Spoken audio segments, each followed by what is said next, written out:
So, how would you describe the Immigrant? Is it a film about the American dream? Well, the immigrant's about the American dream and how it's something that it's not a magic elixir. It's not a pill you take that makes you feel better in the morning. It's something that is there and present and real, but you have to kind of work for it. And in the end, it may involve a lot of trial and struggle, but maybe eventually we'll get there. But that's sort of like everybody in the country. That's sort of our story, isn't it?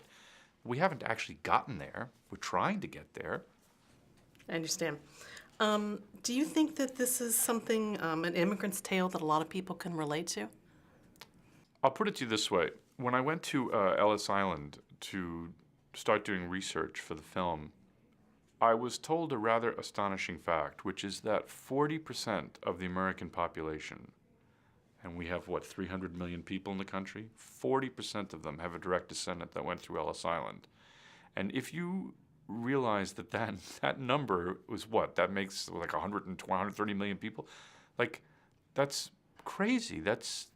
Yeah. So my feeling is, absolutely, I think it's a very American story. Because, the whole country is basically made up of immigrants, and it's really the only place in the world that can say that. So I think it's a very American movie, yeah. Okay.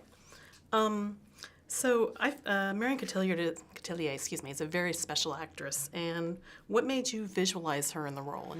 She and I had never seen anything that she had done. I was at a dinner with her, and we got into some friendly kind of argument about an actor. I don't even remember what the terms of the argument were, but at one point she threw a piece of bread at me. I said, I don't know who this person is, but she's great looking in a kind of very silent movie way with these big expressive eyes, and she threw bread at my face. So that's good. That means she has a will, and she's a very quiet person, but also a real power about her, that she wouldn't get pushed around. So I wrote the movie for her, basically based on that little exchange. I liked her enormously.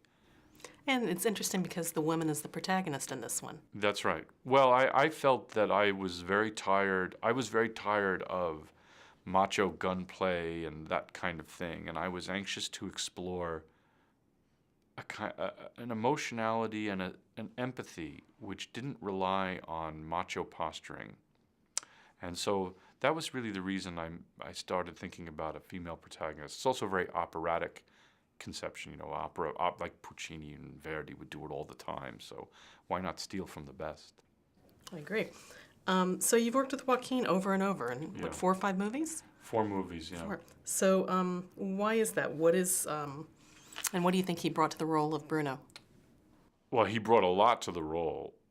The role as originally conceived was a very kind of stereotypical brute. And he said, what's more interesting to me is somebody who is a con man, who's constantly trying to seduce her and con her into things that she doesn't want to do. And in order to do that, you can't only be a brute.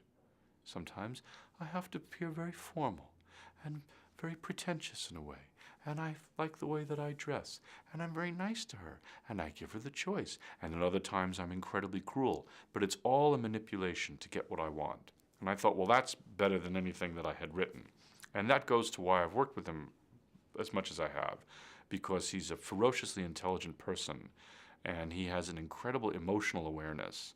And people like that, actors like that, don't grow on trees. If you find a person like that who is willing to be nuts enough to work with you, who has that kind of emotional intelligence, you have to seize the opportunity as much as you can. I understand. What about Jeremy Renner? Oh, he's a fantastic actor. I didn't know Jeremy when I wrote the movie. I had seen his work and admired it very much, particularly in Dahmer and in Hurt Locker. But I found that he had a kind of well, first of all, even on just the basis of what kind of actor he is, he's a fantastic actor. I mean, that's a guy who's capable of making the most awkward moment, line, anything work. Very intelligent, as very good actors always are.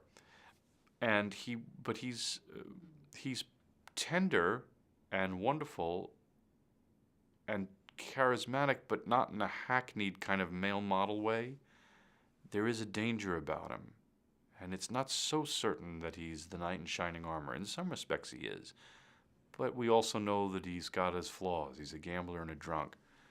So I thought that, as a character, of course, so I thought that Jeremy was able to convey all of that complexity.